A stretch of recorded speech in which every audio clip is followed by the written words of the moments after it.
Alright, so this is a Halo video, and it's how the Elites won the Battle of the Ark and ended the war. This is done by Eckhart's Ladder.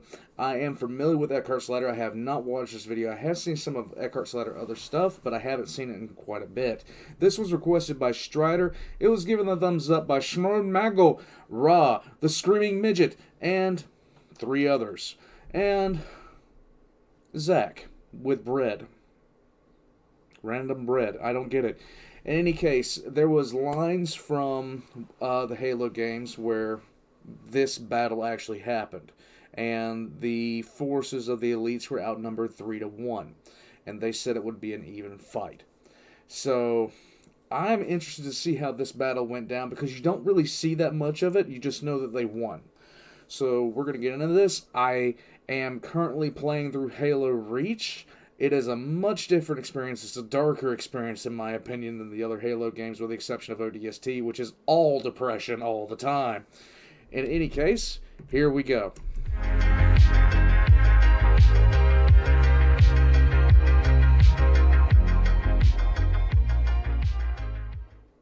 Halo 3 is, in my incredibly biased opinion, the greatest video game of all time. One of Halo 3's most memorable moments is visiting the Ark for the first time. It's like going to an even more desolate and strange and ancient Halo ring. I always thought it was so cool. We also get one of Halo's most badass lines of dialogue. Brute ships, staggered line, shipmaster, they outnumber us 3-1. Then it is an even fight. We don't unfortunately get any details about the space battle that occurs over the Ark. Right. That's what we'll be looking at today, and specifically examining how the Elites could have defeated the Brutes. Before we get into that though, this video was kindly sponsored by Vite Ramen, who reached out to me specifically because they... Now, I know this video was made in 2019, so this ad is probably no longer good. I normally let ads play, well, not ads, sponsorships play through, just based off the fact that, you know, help out my fellow creators here, help out people. I would, like, if I, one day in the far-flung future, actually get a sponsor on this channel, and people check out my stuff, I'd really like for them to look for it, you know, but this video, I'd really like for them to, like, let that play out and put the links in the description down below. That's why I always do that. I make sure, if I have a chance, I put the links for everything in the description down below and promote them. But this video was put out in 2019, so I'm pretty sure the sponsorship has ended. So I'm just going to move past this. There we go. A little healthier. I think Vite Ramen is a great choice. I would personally get the variety pack and recommend the soy chicken flavor. If you want to support the channel and check out He's talking about food and I'm hungry. the product, there's a link for I have ramen. I have some... now I'm getting sidetracked. 10% off down in the description. Anyway, back to Halo. The Battle of the Ark essentially God, I'm ended hungry the now. Human Covenant War. The Prophet of Truth and his brute fleet, having pierced the Earth's defensive array and uncovered the Great Portal, traveled to the Ark hoping to initiate the final stages of the Great Journey. Following Truth was a combined elite human fleet made up primarily of 1 Covenant assault carrier and 9 smaller cruisers. The fleet was coordinated by Shipmaster Artas Vadum. We know very little of the actual battle itself, mostly that despite being outnumbered 3-1, tactical superiority on the part of the Elites allowed them to devastate the Brute fleet. We know that, at minimum, the Elite flagship, the Shadow of Intent, managed to survive the battle with no obvious damage. There's also a few lines from the Level the Ark which provide a bit of context, but really are just background noise. We know that Commander Keyes and the Forward Unto Dawn were part of the battle, at least to a limited extent. They fired their MAC cannon at several targets. Some of the longsword bombers went for runs on enemy capital ships. And then also on the Elite side, that the fleet moved within the Brute formation, such that the Brutes were actually worried about hitting their own ships. It seemed to be a battle fought at extremely close range, and we even hear the shipmaster talk about ramming another ship. So, besides for those clues, which I'll try to contextualize later, let's briefly describe some of the key factors that went into the battle, and I'll start with a quick summary of Covenant battle tactics generally. I've Okay. actually covered Covenant battle strategy in prior videos, but I'll go over some of the quick specifics here. And to be honest, things are pretty basic. In general, due to the numerical and technological superiority of the Covenant, during their war against humanity, the Covenant's general strategy was one of overwhelming force. As anyone who's really looked into Halo lore can confirm, the standard Covenant warship was sometimes dozens of times more powerful than its UNSC counterpart. Most strategy involved avoiding coordinated MAC barrages and preying on unshielded UNSC ships. However, general battle principles will be flipped on their head here, without two distinct elements of technology at play.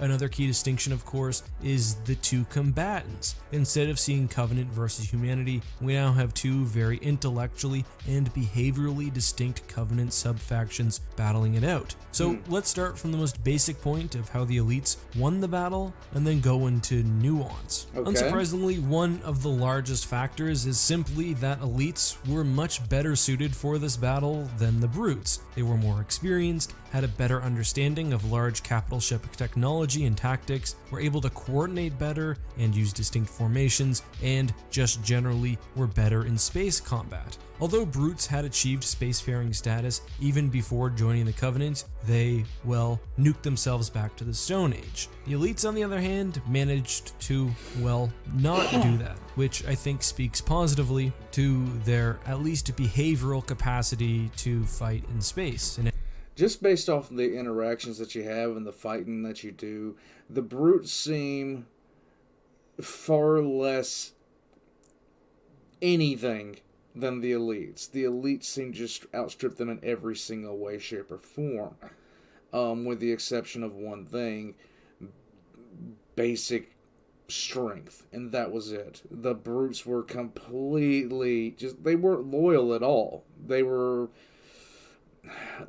barely even, tolerant, it seemed like half the time.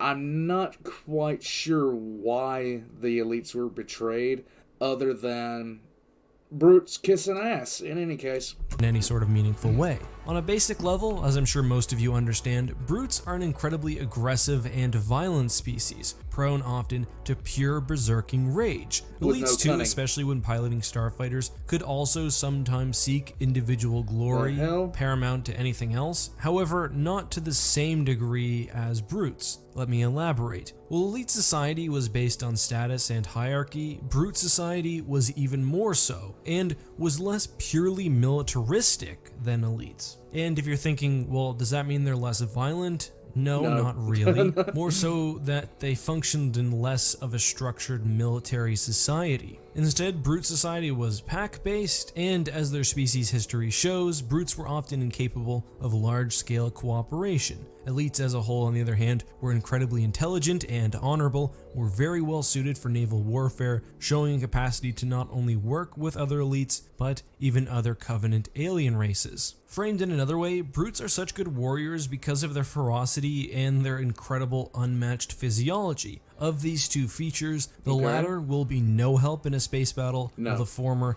is a potential downside. But, as I said, you probably knew most of that, so let's look at how specifically the elites would have taken advantage of their better mentality and experience when facing off against the brutes. The biggest game changer in this battle, I think, besides for just general tactical know-how, is the way that elites will manage their capital ship shielding. There are two elements of shielding that are important here. First, as some background, Covenant shields were not only sturdy, but also fast recharging. Specific Covenant tactics were focused on multiple ships working together in tandem and utilizing complementary weapons. That's important because when a Covenant capital ship loses its shield, you need to be able to take advantage of that quickly. I think the elites will be more knowledgeable of this weakness and will be much better at coordinating multiple ships and different types of weapons. One common strategy would be to use something like energy projectors to do a lot of the damage against the shielding, or at least parts of the shield, while then coordinating second torpedo stripes before the defenses could be reset. Another meta aspect to this battle will be how each ship manages its weapons. Covenant capital ships actually have to open small parts of their shield to fire most weapons. This is something that I can see brutes being extremely careless about, especially if in any sort of aggressive or berserker rage, and something that the much more calculating elites will be able to take advantage of. Improperly managed shielding means that even a single CCS class cruiser could take down one of the larger carriers, because there's so much care involved in not overexposing your unshielded hull. It's more than that though, there's actually a lot of nuance to Covenant weaponry. For example, during Halo First Strike, in a quite memorable scene, we see Cortana explain that Covenant projectile technology is susceptible to magnetic interference, which can essentially cause not only ship-based guiding mechanisms to fail, but also a dissolution of the actual containment fields. So in all reality, it's exactly like what I was thinking about earlier with the brutes just not having the patience and the capability to engage in what essentially is a war of patience, where you actually have to take your time and figure out what you're doing. It makes sense. Essentially rendering the projectiles harmless. We know weapons like energy projectiles generate massive magnetic pulses, so perhaps something like that could be used by the more knowledgeable elites. We also see Cortana use the heat generated by a violent atmospheric entry to stop torpedoes from hitting their target. So there's a lot of options for somebody who understands the systems at play here. Interestingly, during that scenario as well, the onboard Covenant AI actually tried to scrub this information from the ship's system, leading me to believe that in the case of Covenant ship infighting, as was the case in Cortana's scenario, there are some opportunities for exploitation. The biggest issue for the brutes, I think, will be their inability to adapt to a different scenario. The Covenant tactic of overwhelming UNSC ships with numbers and much better technology will not really work here. Although the brutes do have numbers over the elites, the technology is equal. While elites will be much better capable of adapting to non-standard battle scenarios and different enemy tech. I also doubt that it's the real intelligent brutes even leading this fleet. The Prophets at this point most likely would have been on the Ark, as would most of the high-ranking brutes, preparing for the Great Journey. So this is not a great scenario for the brutes who are remaining in space. But let's look at specifics. How would the elites have won? So the brutes attack with a staggered line, but as we see in the cutscene, the battle almost immediately devolves into a complete mess, with brute CAS cruisers doing, well, I don't really know. The elite ships will most likely minimize brute number advantages by moving to the middle of the formation, where only some of the brute ships will be able to use their weapons without the threat of hitting their allies. I think Shipmaster Vadum will take advantage of brute psychology and probably take out a few of the large capital ships first, whether through, as I mentioned, something like critical shots fired and temporarily downed shields, or taking advantage of careless brute weapon firing. The brutes who are commanding the remaining ships are probably not the brightest, and if trained, ready only to fight humans. This will be a problem for them. And the thing about it is, too, the elites are being led by one of their most competent commanders in the battle. So if you take a force of well-led and well-trained and motivated troops into a situation where they might be outnumbered, but they have good battle strategy and tactics, and they have faith in their leadership, they're going to go a long way. If all the leadership of the brutes is down on the Ark below, and the Prophets themselves, and as he's suggesting here, just the leftovers are up there commanding the fleet, the brutes could have been facing mass mutinies at the same time, where people are trying to fight to take control once they were noticing that basically the leader at the time wasn't doing well. Brute society does not seem to garner any kind of respect for anything really resembling battle tactics, patience, or... Well, you get it. I'm stopping rambling. For them. Regardless, I think step one is taking out the carriers through sheer overwhelming firepower. I see something like Wolfpack tactics working here, with the shipmaster spending enough firepower to take one shield down, then the smaller ships basically outputting the hull damage in the form of missiles and whatnot. After that, brute psychology actually helps out here. The transmissions from the level of the Ark reveal that the brutes are being too aggressive with their smaller ships, and the shipmaster has lines basically saying that the enemy was foolish to go to his broadside, that he's gutted them, and as I mentioned on one occasion, that he rams them. So, sort of to summarize, I guess, besides for the psychological and behavioral aspects that I discussed earlier, I think the key tactic used by the shipmaster probably would have been to get within the brute lines so that fewer ships can be effective, thus neutralizing the numerical advantage, then using both brute carelessness and coordinated weapon fire to take down the big ships, then setting the much more powerful CAS carrier and the remaining fleet on the remaining CCS classes of the brutes. You see, I actually think it would go the opposite way of the way he's thinking, however. I think that the smaller ships would have been the target first, would have been the targets, to eliminate the screens to attack the bigger ships. Because, irregardless, the smaller ships are going to be there to screen the larger, and it would have been a far easier tactic for the elites with their one carrier and coordinated fire to eliminate the smaller ships one at a time in targeted alpha strikes, and then move on from that to actually target the capital ships with their remaining cruiser escorts. But that's just me. I really think the main issue here is that the Prophet just totally discounted the importance of protecting the Ark from space. I mean, he's down on the construct within his dreadnought and basically sends a message out, but I don't think he was really concerned. Another aspect is that the UNSC forces and the Pelican dropships did seem to pull some of the fighters with them, and the remaining longswords, as well as the frigate itself while it remained in battle, probably did provide a little bit of extra help. But that's just my analysis. I'm curious to hear what you guys think. How did the elites win this battle? What did the brutes do wrong? And is it believable that a force 1/3 the size of its opponents could actually win? Let me know down in the comments. That's all I have for you guys though today. Until next time, have a great day, and may the force be with you. Okay, so I'm going to pull back to where I saw that map. Now, I agree he would have pulled his ships inside to kind of make it to where... Okay, so the biggest thing concerned in space would be crossfire.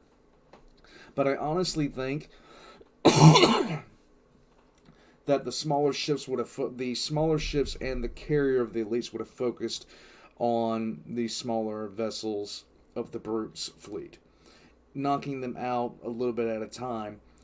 Because the only thing that happens is if the brutes can't coordinate fire on a single target, the brutes are going to get alpha struck off of the map, one vessel at a time.